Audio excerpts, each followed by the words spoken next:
بہت بڑا ورد ہے، بہت بڑا وظیفہ ہے۔ سنیے میرے آقا صلی اللہ علیہ وآلہ وسلم نے کیا ارشاد فرمایا اس ورد کے بارے میں۔ حضرت ابن عباس رضی اللہ تعالیٰ عنہما سے مروی ہے، فرمایا کہ جسے غم اور افکار گھیر لیں اسے چاہیے کہ لا حول ولا قوت الا باللہ کثرت سے پڑھے۔ یہ لا حول ولا قوت الا باللہ کا ورد انسان کو غموں سے آزاد کر دیتا ہے۔ صحیح بخاری اور صحیح مسلم کی حدیث میں مروی ہے کہ یہ ایسا ورد ہے، یہ جنت کے خزانوں میں سے ایک خزانہ ہے۔ لا حول ولا قوت الا باللہ جنت کے خزانوں میں سے ایک خزانہ ہے، جو اس سے پیار کرے گا وہ جنت میں جائے گا۔ ترمذی میں مذکور ہے کہ یہ جنت کے دروازوں میں سے ایک دروازہ ہے، اور ایک روایت میں ہے کہ لا حول ولا قوت کے ساتھ ہر بار ایک فرشتہ اترتا ہے۔ جب بھی آپ پڑھتے ہیں لا حول ولا قوت الا باللہ، ہر مرتبہ ایک فرشتہ آسمان سے اترتا ہے۔ اور یہ فرشتہ کیوں اترتا ہے؟ بیماروں کو شفا دیتا ہے۔ لا حول ولا قوت الا باللہ جب بھی آپ پڑھیں گے، آپ کو صحت دینے کے لیے، صحت مندی کے لیے اللہ آسمان سے ایک فرشتہ نازل کر دیتا ہے۔ یہ لا حول ولا قوت الا باللہ اس عظیم ورد کی فضیلت ہے۔ لا حول ولا قوت الا باللہ العلی العظیم لکھنے کی ضرورت ہی نہیں، یہ دلوں میں لکھا ہوا ہے، ہاں، لیکن وہ شیطان لعین پڑھنے نہیں دیتا، کیونکہ وہ انسان کے دلوں میں اور انسان کی رگوں میں یوں دوڑ رہا ہے جس طرح خون دوڑ رہا ہے۔ ہم اس کی اہمیت کو جانتے نہیں، شیطان اس کے بارے میں غور کرنے ہی نہیں دیتا، وہ جانتا ہے یہ اسلحہ ہے، یہ ایمونیشن ہے، شیطان کو برباد کر دیتا ہے۔ تو محترم احبہ ارادہ کر لیں، یہ ورد ہم پڑھیں گے۔ فرمایا یہ وہ دعا ہے جس سے 70 بلاؤں سے عافیت ملتی ہے۔ یہ وہ ورد ہے جو یہ ورد پڑھتا رہتا ہے، 70 بلاؤں سے عافیت حاصل کرتا ہے۔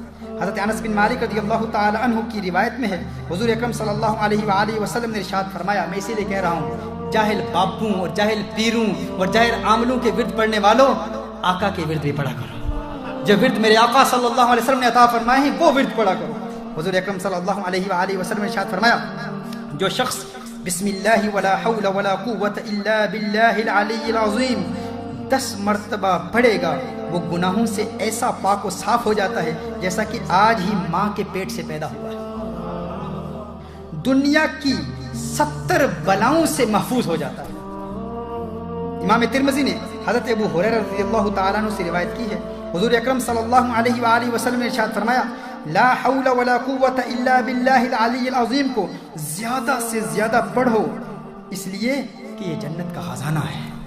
حضرت مقحول فرماتے ہیں، لا حول ولا قوت الا باللہ ولا ملجا من اللہ الا الیہ، جو کوئی پڑھے اللہ تعالیٰ اسے ضرر کے 7 دروازے جس میں سے ایک دروازہ محتاجی اور فقر کا ہے دور کر دیتا ہے۔ اگر چاہتے ہو، اگر غریب ہو، یہ تحفظ مال کا، یہ حفظ المال ہے، اگر غریب ہو تو حضور اکرم صلی اللہ علیہ وسلم نے ارشاد فرمایا 7 دروازے بند ہو جاتے ہیں بلاؤں کے، ان میں سے ایک دروازہ کیا ہے؟ اللہ محتاجی دور کر دیتا ہے۔ جو لا حول ولا قوت پڑھتا رہتا ہے محتاجی سے بچ جاتا ہے، کسی کا محتاج نہیں ہوتا۔ لا حول ولا قوت الا باللہ العلی العظیم یہ ورد پڑھتے رہیں۔ جو کوئی لا حول ولا قوت الا باللہ کہے تو یہ 99 مرض کی دوا ہے، 99 امراض کی دوا ہے، میں نہیں کہہ رہا، حضور اکرم صلی اللہ علیہ وسلم ارشاد فرما رہے ہیں۔ لا حول ولا قوت الا باللہ پڑھنے کی عادت بنا لیں، اور کم از کم مرض غم اور علم ہے۔ جو شخص پریشان رہتا ہے، ہر وقت غمگین رہتا ہے، خوش رہنا چاہتا ہے، فرمایا 99 امراض کا علاج لا حول ولا قوت الا باللہ ہے، ان میں سے سب سے چھوٹا مرض کیا ہے؟ غم ہے۔ جو لا حول ولا قوت الا باللہ پڑھنے کا عادی ہو جائے گا، اللہ تعالیٰ اسے غموں سے آزاد فرما دے گا۔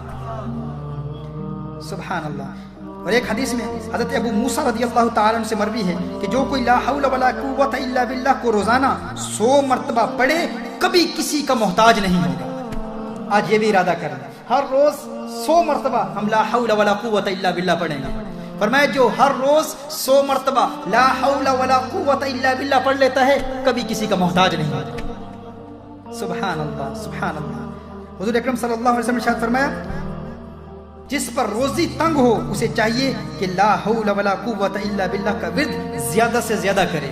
جو غریب ہے، کام نہیں ملتا، جاب نہیں ملتا، امپلائرز کے پاس جاتے ہیں، وہ نکال دیتے ہیں، دھتکار دیتے ہیں، بار بار کاروباری لوگوں کے دروازوں پر دھکے کھاتے ہیں، دھکے کھانے کی ضرورت نہیں۔ لا حول ولا قوت الا باللہ بار بار پڑھتے رہو، اللہ تعالیٰ وارے نیارے کر دے گا۔ حضور اکرم صلی اللہ علیہ وسلم کی اس بات پر یقین کرنا ہے. یقین ہوگا تو فائدہ بھی ہوگا. تو یقین کے ساتھ اس ورد کو پڑھنے کا ارادہ کر لیں اور انشاءاللہ تعالیٰ دیکھیں. اور یہ باتیں بار بار اس لیے بتا رہا ہوں، ورنہ اگر ایسے لوگوں کو بتاؤں تو مورکھ نو کے پند نصیحت پتھر نو کے پالا دودھ اندر کاگ نہائیے انت کالے دا کالا. کسی کا رنگ کالا ہو، کالے کبے کو دودھ کے اندر ڈالیں، بار بار نکالیں اس نیت سے کہ وہ سفید ہو جائے گا، اس کا رنگ نہیں بدلے گا. مورکھنوں کے پند نصیحت پتھرنوں کی پالا دودھ اندر کاگ نہائیے انت کالے دا کالا. اس کا رنگ نہیں بدلے گا. جس میں دل میں سیاہی ہے اس کا رنگ نہیں بدلتا. یقین کا نور پیدا کریں انشاءاللہ تعالی.